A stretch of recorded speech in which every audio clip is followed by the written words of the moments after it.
ونستعينه ونستغفره ونؤمن به ونتوكل عليه ونعوذ بالله من شرور أنفسنا ومن سيئات أعمالنا من يهده الله فلا مضل له ومن يضلله فلا هادي له ونشهد أن لا إله إلا الله وحده لا شريك له ونشهد أن سيدنا ومولانا محمدا عبده ورسوله أما بعد قال الله تعالى في القرآن المجيد والفرقان الحميد أعوذ بالله من الشيطان الرجيم بسم الله الرحمن الرحيم يا أيها الذين آمنوا اتقوا الله وقولوا قولا سديدا يصلح لكم أعمالكم ويغفر لكم ذنوبكم ومن يطع الله ورسوله فقد فاز فوزا عظيما وقال الله تعالى في موضع آخر اقرأ باسم ربك الذي خلق الإنسان من علق اقرأ وربك الأكرم صدق الله العظيم وقال النبي صلى الله تعالى عليه وسلم طلب العلم فريضة على كل مسلم أو كما قال عليه الصلاة والسلام محترم سامعین اسٹیج پہ تشریف فرما علماء کرام حفاظ اعظام دانشوران قوم و ملت پردہ نشین حضرات خواتین آج کا یہ اجلاس جیسا کہ اس سے قبل بھی اعلان کیا جا چکا ہے کہ تعلیمی بیداری اور اصلاح معاشرت کے سلسلے میں منعقد کیا گیا ہے۔ آپ کے اس اجلاس کا دو موضوع، ایک موضوع ہے تعلیمی بیداری اور دوسرا موضوع ہے اصلاح معاشرہ، اور اسی مناسبت سے ہم نے کلام اللہ کی آیت تلاوت کی ہے، پیارے حبیب صلی اللہ علیہ وسلم کی ایک حدیث پیش کی ہے۔ آج کے اس اجلاس سے اور آپ سبھی حضرات کی دل جمعی سے آپ کے احساسات، آپ کے جذبات سے یہ ہمیں امید ہو رہی ہے کہ اب اس جلسے کے بعد انشاءاللہ تعالی آپ کی زندگی میں تبدیلی آئے گی، آپ کے معاشرے میں تبدیلی آئے گی اور کمیاں دور ہوں گی، اصلاح کی راہ آپ سبھی حضرات اختیار کریں گے۔ میں حسن ظن سبھی سے رکھتا ہوں اور ہر ایک کو، خاص طور پر ایک مسلمان کو دوسرے مسلمان سے حسن ظن رکھنا چاہیے۔ بدظنی حرام ہے، کینہ حرام ہے، بغض حرام ہے، اس لیے میں نے یہ صراحت کر دی کہ میں خود حسن ظن آپ سبھی سے رکھ رہا ہوں اور آپ سبھی حضرات کو ایک دوسرے سے ہمیشہ حسن ظن رکھنا چاہیے۔ حسن ظن کے بجائے کینہ رکھیں گے، بغض رکھیں گے، عداوت رکھیں گے، یہ ساری چیزیں حرام کے قبیلے سے ہیں۔ اگر یہ ساری چیزیں ہوں گی پھر معاشرے کی نہ اصلاح ہو سکتی ہے اور نہ سماج صحیح رخ پر جا سکتا ہے، اور دن بدن آپ تک جاتے رہیں گے اور غلطیوں میں مبتلا ہوتے جائیں گے۔ اس لیے آج کے اجلاس سے آپ ارادہ کیجئے، آپ اپنے دلوں میں یہ جگہ لیجئے کہ اس اجلاس کے بعد ہم اپنی زندگی کو بھی صحیح رخ دیں گے، اپنے معاشرے کو بھی صحیح رخ دیں گے، تو پھر آپ کا یہ اجلاس کارگر ہوگا۔ ہم سبوں کا کہنا اور سننا کارگر ہوگا۔ اگر عملی زندگی میں کچھ نہیں آیا تو کہنے سننے سے نہ کبھی فائدہ ہوا ہے اور نہ قیامت کی صبح تک کوئی فائدہ ہوگا۔ لیکن دینی معاملے میں اللہ کو اعمال پسند اگر ہے تو وہ اخلاص کی بنیاد پر ہے کہ میرا بندہ یہ عمل کس ارادے سے کر رہا ہے، اس کی نیت کیا ہے، ان کے احساسات کیا ہیں، ان کے جذبات کیا ہیں۔ اللہ ان ساری چیزوں میں اگر دیکھتا ہے تو انسان کے اعمال میں، انسان کے عمل میں اللہ اخلاص کو دیکھتا ہے۔ اگر اخلاص و للہیت اعمال میں ہوتے ہیں تو اللہ اپنے بندے کو نوازتا بھی ہے، اللہ ترقی بھی عطا کرتا ہے، اللہ زندگی میں اصلاح کی توفیق عطا کرتا ہے۔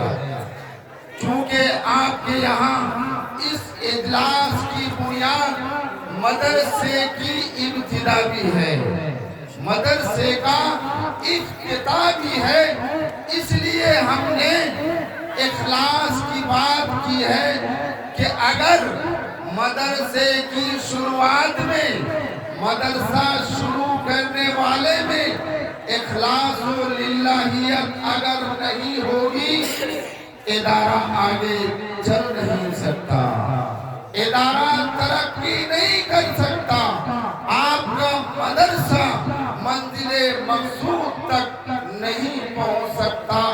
اس لیے اخلاص بھی پیدا کیجئے، اس گاؤں کے لوگ بھی اخلاص پیدا کریں، اور اس ادارے کی شروعات کرنے میں جو حضرات ذمہ دار ہیں وہ بھی اخلاص پیدا کرے کہ اس مدرسے کی شروعات کرنے کا مقصد اللہ کی رضامندی، اللہ کی خوشنودی ہے، اس کے علاوہ ہم سبوں کے ارادے میں کچھ نہیں ہے۔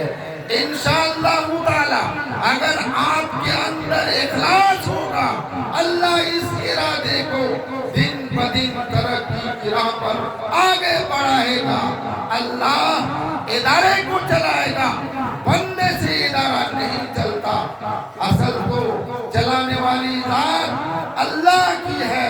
اگر اس کے سلسلے میں آپ کے جذبات احساسات اچھے ہوں گے انشاءاللہ تعالی یہ ادارہ ایک دن مرکزی حیثیت حاصل کرے گا۔ لیکن اخلاص بے حد ضروری ہے۔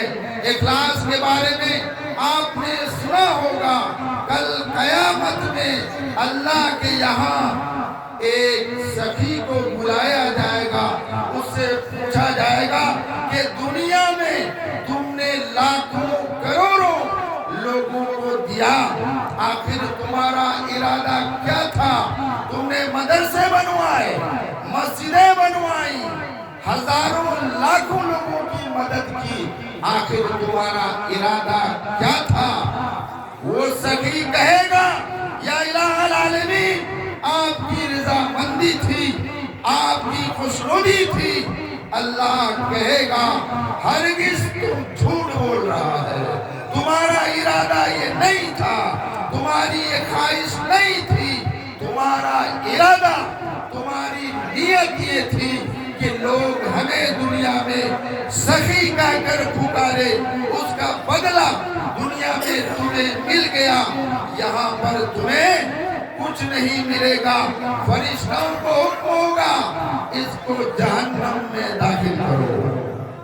یہ کس سخی کی بات ہے جس نے لاکھوں کروڑوں مدرسے میں لگایا، مساجدیں بنوائی، ہزاروں لوگوں کی مددیں کی، اس کے باوجود آخری نتیجہ، آخری ٹھکانہ اس سخی کا کیا ہوگا؟ جہنم۔ کیوں؟ اس لیے کہ اللہ ارادے کو جانتا ہے، دل کی باتوں، دل کے بھید کو اللہ جانتا ہے کہ میرا بندہ کس عمل کو کس ارادے سے کرتا ہے۔ ان اللہ علیم بذات الصدور، اللہ دلوں کی باتوں کو جاننے والا ہے۔ اس لیے اگر اخلاص کے ساتھ ہم کریں گے، اللہ جان رہا ہے، اللہ دیکھ رہا ہے، اللہ اس قاری کو بھی بلائے گا جس نے علم دین اور کلام اللہ کی تعلیم اس روئے زمین پر بہت دنوں تک دیتا رہا، ہزاروں شاگرد پیدا کیا، کلام اللہ کی تعلیم دیتا رہا، لیکن کل قیامت میں پوچھ ہوگی، سوال ہوگا کہ تم نے کلام اللہ کی تعلیم کس ارادے سے دیا، کس خیال سے دیا؟ وہ کہے گا یا الہ العالمین، اخلاص سے تیری رضامندی مقصود تھی۔ کہا جائے گا کہ ہرگز نہیں، تم نے تعلیم دنیا میں اس لیے دی کہ لوگ تمہیں عالم کہہ کر پکارے، لوگ تمہیں قاری کہہ کر پکارے، اس کا بدلہ دنیا میں تمہیں مل چکا ہے، آج اس کا بدلہ تمہیں کچھ نہیں ملے گا۔ فرشتوں کو ہوگا اس کو بھی لے جاؤ جہنم میں ڈال دو۔ شہید کو بھی بلایا جائے گا، اور شہید کتنا بڑا عمل ہے آپ کو معلوم ہے کہ اللہ کے راستے میں اپنے کو قتل کروا دینا، اپنی جان کو ختم کر دینا شہید کہا جاتا ہے۔ اس شہید کو بھی بلایا جائے گا، پوچھا جائے گا کہ تم نے شہادت کس ارادے سے حاصل کی؟ زبان سے وہ کہے گا یا الہ العالمین، تیری رضامندی مقصود تھی۔ اللہ کہے گا ہرگز نہیں، تم جھوٹ بول رہا ہے، تمہارا ارادہ، تمہاری نیت، تمہارا خیال تھا کہ دنیا میں لوگ شہید کہہ کر پکارے، شہید لوگ کہہ چکے، اب تمہیں یہاں کوئی بدلہ اس کا نہیں ملے گا، اس کا بھی نتیجہ جہنم، فرشتے جہنم میں ڈال دیں گے۔ یہ ہے اخلاص، یہ ہے للہیت، اور دینی کاموں میں بے حد ضروری ہے کہ انسان اللہ کے لیے اعمال کو کرے، اللہ اسی اعمال کو قبول کرتا ہے۔ ایسا نہیں ہے کہ نماز سب لوگ پڑھ رہے ہیں، ہم بھی مسجد کو چلے، نماز پڑھ لیا، دل میں وہ اخلاص، دل میں وہ جذبہ، دل میں وہ احساس آپ کے نہیں رہے۔ آپ نے ایسے ہی نماز پڑھ لی، لیکن اس نماز میں روحانیت نہیں آ سکتی، اللہ کی رضامندی اس نماز میں آئے گی جو محض اللہ کے لیے کریں گے۔ رمضان کا مہینہ آیا، آپ روزے رکھ لیے، بیوی کھانا بنا کر نہیں دے گی، آپ مجبوری میں روزے رکھ لیے، لیکن اگر یہی روزہ اللہ کی خوشنودی، اللہ کی رضامندی سے اگر آپ رکھیں گے، اللہ اپنے شایان شان اپنے بندوں کو بدلہ دیا کرتا ہے اور اس کی نیتوں کے اعتبار سے دیا کرتا ہے۔ اس لیے بخاری شریف کی پہلی حدیث انما الاعمال بالنیات، اعمال کا دار و مدار نیتوں پر ہے کہ میرا بندہ کس ارادے سے عمل کو کر رہا ہے۔ اس لیے اگر آپ یہاں اس ارادے سے آئے ہیں کہ کلام اللہ کی بات ہوگی، پیارے حبیب صلی اللہ علیہ وسلم کی بات ہوگی، ہم ان چیزوں کو سننے جا رہے ہیں۔ اللہ کی رضامندی، اللہ کی خوشنودی آپ کی نیتوں میں ہے، تو آپ کا یہاں آنا، بیٹھنا، سننا، یہ ساری چیزیں عبادت میں داخل ہے، عبادت میں شمار ہو رہی ہے۔ یہ تمام لمحات، یہ گھڑیاں عبادت میں شمار کی جا رہی ہے۔ لیکن اگر جلسہ سننے کے لیے آ گئے، اور کتنے لوگ جلسہ دیکھنے آتے ہیں، کتنے لوگوں سے پوچھتا ہوں تو لوگ کہتے ہیں ہاں جلسہ دیکھا، بڑا اچھا ہے۔ جلسہ اس نے دیکھا اور مشکل سے اگر سن بھی لیا تو دل میں عمل کا ارادہ دور تک بھی نہیں ہے۔ اس لیے نیک اعمال میں، دینی معاملات میں اس چیز کو بنیاد بنائیے کہ ہم کوئی بھی عمل کریں گے اخلاص کے ساتھ کریں گے۔ دکھاوا، ریا، نمود، شہرت، یہ چیزیں نہ ہو تو اس عمل کے اندر اللہ روحانیت پیدا کرتا ہے۔ آپ کی زندگی میں ان اعمال کی وجہ سے اللہ برکت عطا کرتا ہے، پھر زندگی صحیح رخ پہ چلنے لگتی ہے، انسان ترقی کی راہ پر آگے بڑھتا رہتا ہے۔ اور میں نے کلام اللہ کی آیت پڑھی ہے، اقرأ بسم ربک الذی خلق۔ اللہ تعالیٰ پہلی وحی کے ذریعے تعلیم کا حکم فرما رہا ہے۔ کس کو فرما رہا ہے؟ پیارے حبیب صلی اللہ علیہ وسلم کو کہ اے نبی پڑھیے، اپنے رب کے نام سے پڑھیے جس نے آپ کو پیدا کیا، جس نے آپ کو انسان کو لوتھڑے سے پیدا کیا۔ اقرأ وربک الاکرم، آپ پڑھیے اس رب کے نام جو بڑا کریم ہے، جو بڑا دیالو ہے۔ وہ تو بندے سے، وہ تو مخلوقات سے ایسی محبت کرتا ہے، ایسی محبت کرتا ہے جیسی محبت اولاد سے والدین کرتے ہیں۔ اولاد سے والدین کی محبت کیسی ہوتی ہے؟ آپ اچھی طرح اس چیز کو سمجھتے ہیں کہ اگر کوئی بچہ تڑپتا ہے، کسی کا بچہ روتا ہے، کسی کی بچی روتی ہے، ماں باپ برداشت نہیں کرتا ہے۔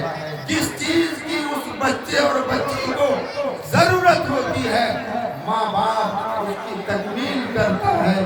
یہ محبت کا نتیجہ ہے۔ لیکن حدیث میں آتا ہے کہ اللہ اپنے بندے سے والدین کو جو محبت اولاد سے ہوتی ہے، کہیں 70 گنا زیادہ اللہ اپنے بندے سے محبت کرتا ہے۔ اس محبت کا کیا عالم ہوگا؟ اللہ کو بہانے ڈھونڈتا ہے کہ میرا بندہ کوئی ایسا عمل کر لے، میں اس کے لیے جنت واجب کر دوں، جنت اس کے لیے لازم کر دوں۔ لیکن آج ہمارا حال بہت برا حال ہے۔ تعلیمی اعتبار سے آج یقیناً مسلمان سب سے پچھڑا ہوا ہے، سب سے پچھڑا ہوا ہے۔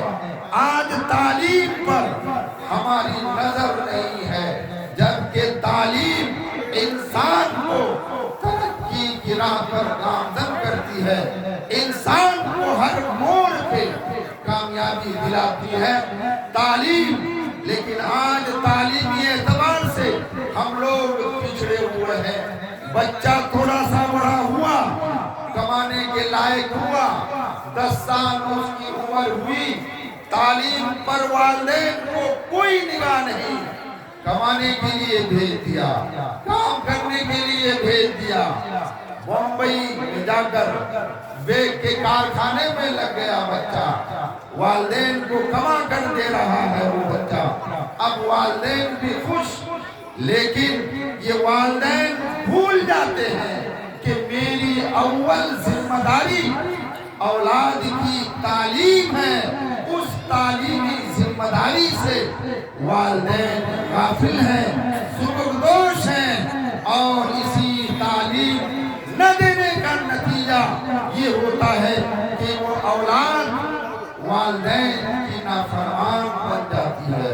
جب وہ لڑکا بڑا ہوتا ہے، اپنے پیر پر کھڑا ہوتا ہے، کارخانے کھول دیتا ہے، دولت آ جاتی ہے، باپ کی عزت وہ اولاد نہیں کرتی، والدین کی خدمت نہیں کرتی، اور اگر اولاد جوان ہو جاتی ہے، نئی نئی شادی ہو جائے تو کیا پوچھنا، جب بیوی گھر میں آ گئی تو اب اس کا قبلہ اس کی بیوی ہے، جو وہ کہے گی یہ جوان وہی کرے گا۔ ماں باپ کدھر ہے؟ ماں باپ کے کیا حقوق ہیں؟ ماں باپ پر ہماری کیا ذمہ داری ہے؟ وہ اولاد بھول جاتی ہے، عمل نہیں کرتی ہے، اس کا نتیجہ کیا ہے کہ والدین نے اس اولاد کو دینی تعلیم نہیں دیا، دینی تعلیم نہ ہونے کی وجہ سے اس اولاد کو یہ پتہ نہیں ہے کہ والدین کی خدمت جنت کا ذریعہ ہے، والد جنت کی چابی ہے، جنت کا دروازہ ہے، اور ماں کے قدموں میں جنت ہے کہ نہیں ہے؟ ماں کے قدموں کے نیچے اللہ نے جنت رکھ دی اس اولاد کے لیے کہ تم والدین کی خدمت نہیں کرو گے، والدین کو راضی نہیں کرو گے، والدین کو خوش نہیں رکھو گے، میری رضامندی نہیں مل سکتی، جنت نہیں مل سکتی، جنت کی چابی نہیں مل سکتی۔ آج کتنے نوجوان اپنے والدین کی خدمت کرتے ہیں، آئے دن شکایات آتی ہے، دفتر میں آ کر والدین شکایت کرتے ہیں کہ میری اولاد جوان ہو گئی، لیکن اب مجھے کچھ نہیں سمجھ رہی ہے وہ اولاد، ہمیں وہ جوان کہہ رہا ہے کہ تم نے عیش و عشرت کی زندگی گزار لیا، اب اس گھر میں میرا چلے گا، تمہارا نہیں چلے گا، میں جو کہوں گا وہی ہوگا۔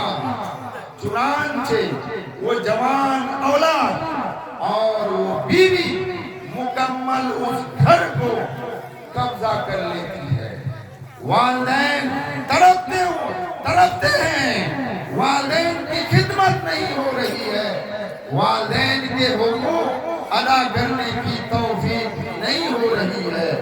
یہ مرحلہ کیوں آیا؟ اس نتیجے میں آپ کیوں پہنچے؟ اس لیے کہ آپ نے بنیادی تعلیم بچوں کی نہیں دلائی، آپ نے یہ نہیں سکھایا کہ والدین کے حقوق اللہ کے حقوق کے بعد اللہ نے رکھ دیا ہے کہ میرے حق کے بعد کلام اللہ میں جگہ جگہ اپنے حق کے بعد والدین کے حقوق کو بتلایا گیا، والدین کو خوش رکھو، والدین کی رضامندی، والدین کو راضی رکھو، اگر تم والدین کو راضی رکھا میری رضامندی ملے گی، ورنہ رضامندی نہیں ملے گی۔ اس لیے آج جتنے گارجین حضرات، جتنے ذمہ دار حضرات اور ہماری مائیں اور بہنیں سن رہی ہیں، سمجھ رہی ہیں، آج طے کر لیجیے اس اپنے دلوں میں لے کر جائیے کہ ہم اولے وہلے میں اپنے بچے اور بچیوں کو سب سے پہلے دینی تعلیم دلائیں گے، تب ہم کوئی کام کروائیں گے۔ کریں گے انشاءاللہ۔ کتنے لوگ نہیں کریں گے؟ کتنے لوگ نہیں کریں گے؟ اور کتنے لوگ کریں گے؟ کتنے لوگ عمل کریں گے بھائی؟ ابھی بھی سب لوگ تیار نہیں ہے، سب لوگ تیار نہیں ہے نا؟ تیار سب لوگ۔ ایک پیغام آپ لوگ یہ لے کے جائیے، اپنے بچے بچیوں کو دینی تعلیم سے آراستہ کرائیں گے انشاءاللہ۔ اور یہی نہیں، اگر والدین اور گارجین حضرات دینی تعلیم حاصل نہیں کیے ہوئے ہیں، کلام اللہ پڑھنا نہیں جانتے، نماز صحیح نہیں ہو رہی ہے، آپ بھی سیکھیے۔ یہاں کے امام صاحب سے وقت لیجیے کہ امام صاحب کلام پاک پڑھنے ہمیں نہیں آتا، سورہ فاتحہ پڑھنے نہیں آتا، آپ ہمیں سکھائیے، آپ ہمیں پڑھائیے۔ جب تک کلام اللہ صحیح نہیں پڑھیں گے نماز آپ کی نہیں ہوگی، ہوگی نماز۔ اس لیے آپ بھی ترتیب بنائیے کہ اگر ہمیں کلام اللہ پڑھنا نہیں آتا، دینی ضروری جانکاری ہمیں نہیں ہے، تو ہم امام صاحب سے مل کر آہستہ آہستہ اپنی دینی تعلیم کو حاصل کریں گے، ضروری جانکاری حاصل کریں گے، کلام اللہ پڑھنا سیکھیں گے۔ آج بہت سارے خواتین نماز پڑھنے کے لیے کہا جاتا ہے تو خواتین کی طرف سے یہ بات آتی ہے کہ ہمیں کچھ پتہ نہیں ہے، نماز میں کیا پڑھیں گے ہمیں کوئی خبر نہیں ہے۔ اس لیے علم دین کا حاصل کرنا ہر مرد عورت پر فرض ہے، ضروری ہے۔ اگر جس نے علم دین حاصل نہیں کیا اللہ کے یہاں گرفت ہوگی، پوچھا جائے گا کہ تم نے علم دین کو حاصل کیوں نہیں کیا، کون تمہیں منع کیا؟ اس لیے آپ بھی ترتیب بنائیے، ہمارے خواتین حضرات بھی اپنی ترتیب بنائے۔ جس عورت کو کلام پاک پڑھنا آتا ہے، جس کو نہیں آتا ہے، وہ عورتیں پڑھنے والی عورت سے ترتیب بنا لے، اس کے پاس جائے، ہمیں کلام اللہ سکھائیے، نماز سکھائیے، وضو کیسے کیے جاتے ہیں، کتنے فرائض ہیں، نماز کے کتنے فرائض ہیں، یہ چیزیں آپ جانیے اور اس کے بعد آپ عبادت کیجئے، تب اللہ آپ کی عبادت کو قبول کرے گا۔ وضو کے فرائض آپ کو معلوم نہیں ہے، وضو کریں گے آپ کو پتہ ہی نہیں ہے کہ ہمارا وضو صحیح ہوا یا نہیں صحیح ہوا۔ غسل میں کیا کیا فرائض ہیں، کتنی چیزیں ضروری ہیں، اگر آپ کو معلوم نہیں ہے تو چاہے آپ جتنا شیمپو لگا لیجئے، جتنی قیمتی صابن استعمال کر لیجئے، خوشبو لگا لیجئے، آپ پاک نہیں ہو سکیں گے۔ جب پاک نہیں ہوں گے آپ کی نماز صحیح نہیں ہوگی، آپ کی عبادت صحیح نہیں ہوگی۔ اس لیے اللہ نے علم دین کو ضروری کہا، پیارے حبیب صلی اللہ علیہ وسلم نے علم دین کے حصول کو ضروری کہا، اور ہمارے اکابرین نے ایک دین سیکھنے، دین سمجھنے کے لیے ایک آسان نسخہ بدلا دیا ہے کہ دعوت و تبلیغ میں کچھ وقت فارغ کر لو، ضروری چیزیں تمہیں معلوم ہو جائے۔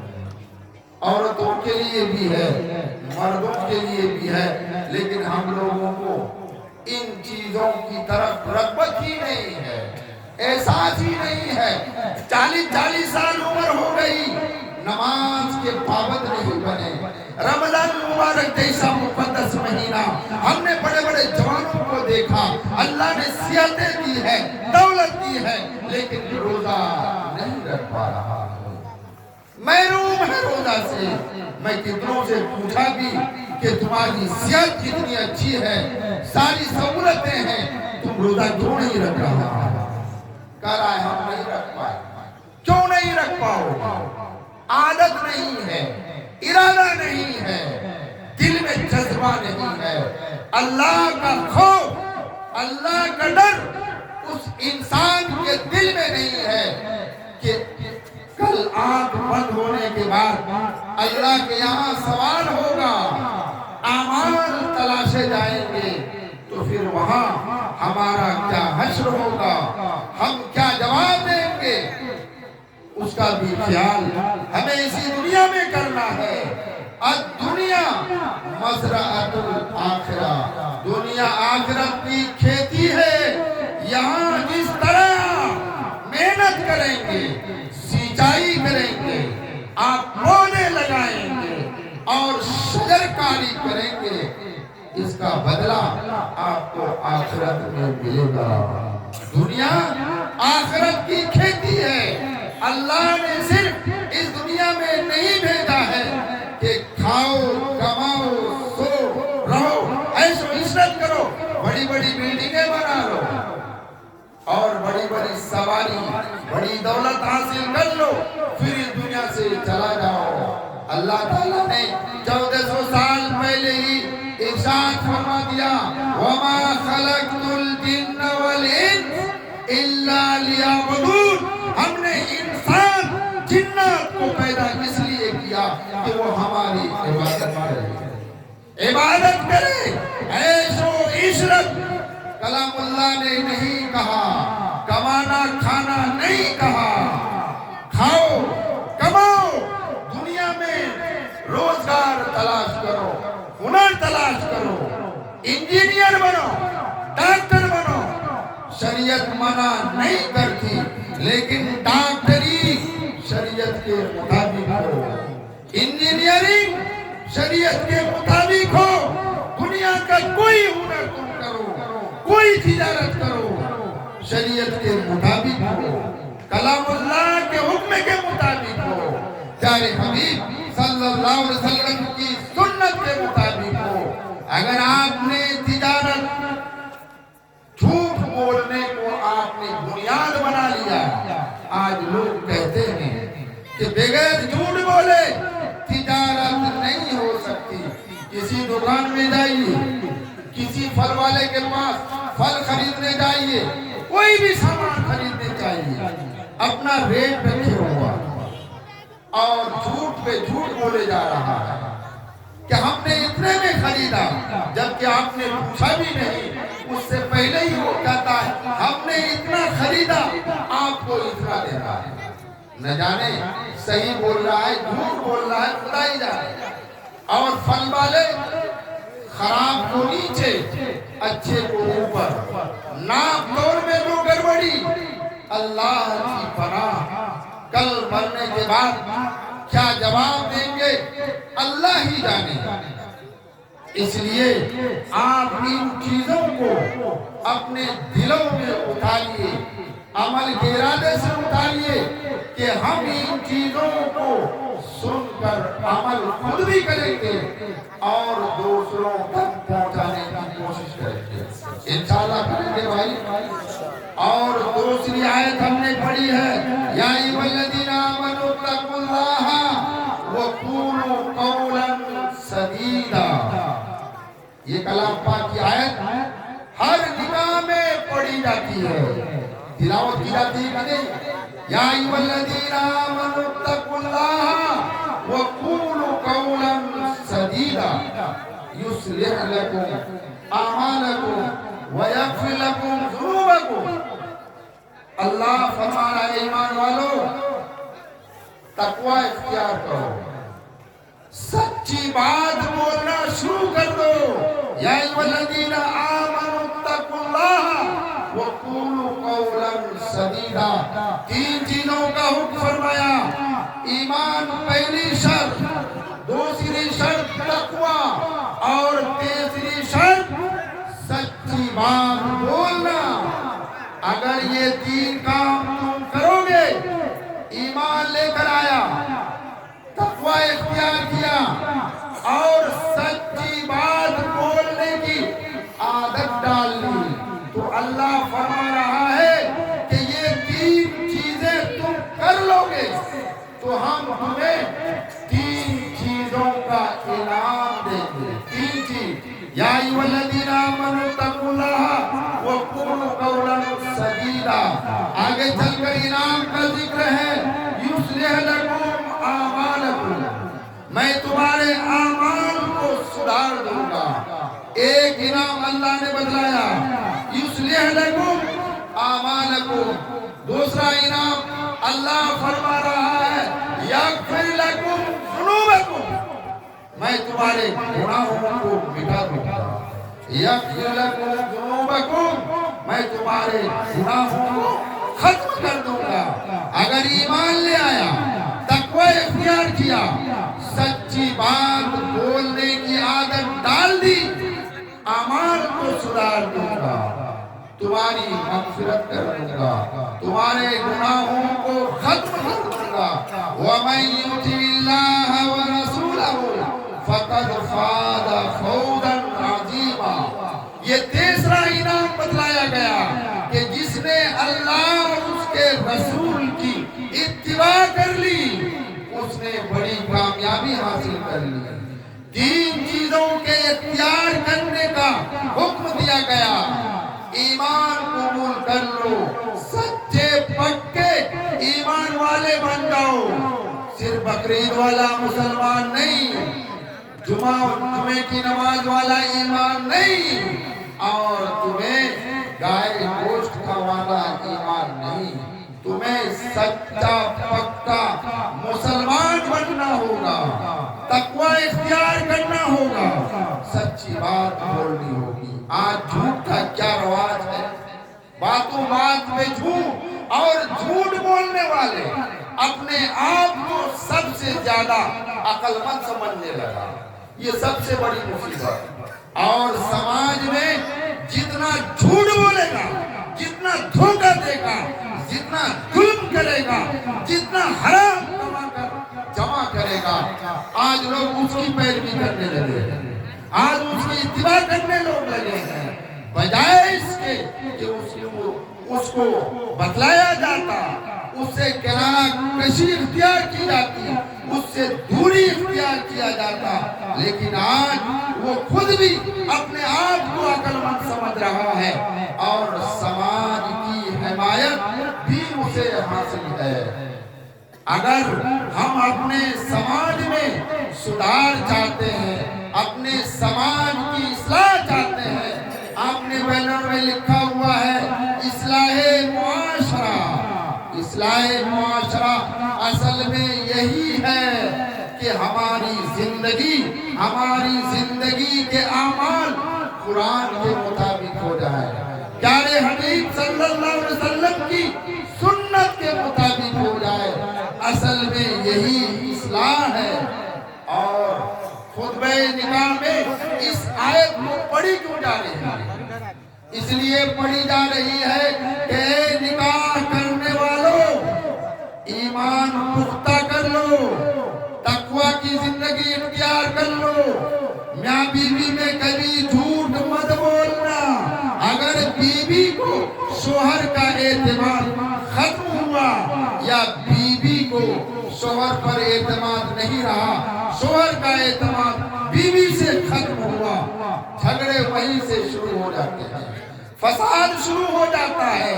شوہر کی بات مانی نہیں جاتی، شوہر نافرمانی کرتا ہے، بیوی نافرمانی کرتی ہے.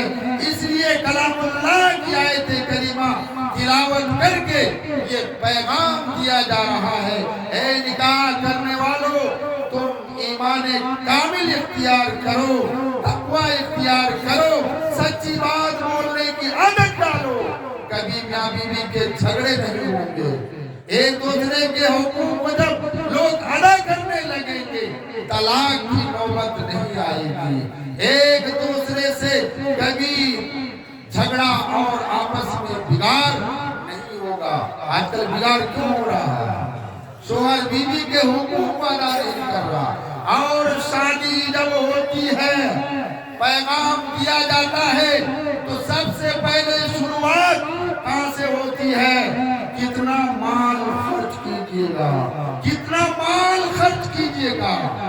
بات اگر مال پہ بنی تو آگے بات چلے گی، نہیں تو بات وہیں ختم۔ میں صحیح کہہ رہا ہوں کہ غلط کہہ رہا ہوں؟ بات یہی ہے کہ نہیں؟ معاشرے میں کہیں بھی نکاح کا پیغام دیا جاتا ہے تو سب سے پہلے لڑکے والے بھی کہتے ہیں کتنا مال خرچ کیجیے گا، کتنا مال دیجیے گا، تب بات آگے بڑھتی ہے۔ مال سمجھ میں نہیں آیا، بات وہیں ختم۔ ہو رہا کہ نہیں ہو رہا؟ یہ تلک کیا چیز ہے؟ یہ تلک ہے کیا؟ یہ مکمل حرام ہے۔ سور کی گوشت کی طرح ایک مسلمان سور کا گوشت نہیں کھا سکتا، سور کا گوشت ہاتھوں میں نہیں لے سکتا۔ بے عین ہی تلک کی رقم دونوں کی لیتے ہیں، اس کی حرمت میں کوئی کمی بیشی نہیں۔ کتنے لوگ تلک لے چکے ہیں اور نہ جانے کتنے لوگ لیں گے۔ کیا یہ حرام؟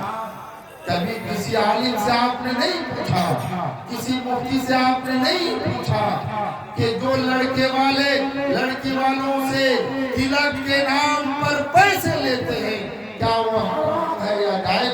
کبھی آپ نے پوچھا؟ اگر نہیں پوچھا اس کے بعد پوچھ لیجیے گا کہ وہ حلال کا فتویٰ دیتے ہیں یا حرام کا فتویٰ دیتے ہیں۔ اگر حرام کا فتویٰ دیتے ہیں تو ٹھیک ہے، اگر کسی نے حلال بتایا ہم سے رابطہ کیا، میں اسے نہیں دوں گا۔ جب تک سماج سے ان چیزوں کو آپ نہیں ہٹائیے گا اصلاح معاشرہ ممکن نہیں ہے۔ پیارے حبیب صلی اللہ علیہ وسلم جب نکاح، سب سے پہلا نکاح کس سے کیا ہے؟ پیارے حبیب صلی اللہ علیہ وسلم کا پہلا نکاح کس سے ہوا؟ بھائی کس سے ہوا؟ آپ لوگوں کو کسی سے پتہ نہیں ہے؟ ارے حضور کا نکاح پہلا کس سے ہوا ہے؟ حضرت خدیجہ رضی اللہ عنہا۔ بھائی اسٹیج سے بولے کہ نیچے سے بھی بولنا۔ حضرت خدیجہ رضی اللہ تعالی عنہا سے پیغام دین کی بنیاد پر آیا۔ حضرت خدیجہ الکبریٰ رضی اللہ تعالی عنہا نے حضور کو تجارت میں بھیج کر آپ کی امانت داری، آپ کی دیانتداری دیکھ لی۔ جب حضرت خدیجہ نے نکاح کا پیغام دیا اور حضور نے بھی اس کی نیک نیتی کو دیکھ کر آپ نے اس نکاح کو قبول کیا۔ آج پورے دنیا میں یہ ہنگامہ کیا جا رہا ہے کہ حضور 11 نکاح کر کے گئے۔ حضور تو عورتوں کے چکر میں پڑے رہتے تھے، اور ایک تمثیل حضرت عائشہ صدیقہ رضی اللہ تعالی عنہا سے نکاح کر لیا۔ لوگ آج اعتراض کرتے ہیں، لیکن ان کمبختوں کو یہ پتہ نہیں ہے کہ حضور کی عمر 20 سال کی، 20 سے لے کر 25 تک، اور خدیجہ الکبریٰ رضی اللہ تعالی عنہا کی عمر 40 سے لے کر 45 سال تک، اور اس سے پہلے خدیجہ کا نکاح ہو چکا تھا، صاحب اولاد تھی، لیکن پہلا نکاح پیارے حبیب صلی اللہ علیہ وسلم نے 20 سے 25 سال کی عمر میں حضرت خدیجہ سے کیا، بیوہ سے کیا، جس کی عمر 40 سے لے کر 45 سال۔ آج ہمارے یہاں ماڈل چل چکا ہے، نکاح کا پیغام جاتا ہے تو باضابطہ سب سے پہلے لڑکی کی تصویر دیکھی جاتی ہے، لمبائی، چوڑائی، ناک، کان، چہرے، سب کا معائنہ کیا جاتا ہے۔ ایک ہر مرتبہ معائنہ نہیں، لیکن حیرت تو تب ہوتی ہے جہاں پر لڑکی دیکھنے مرد لوگ جاتے ہیں۔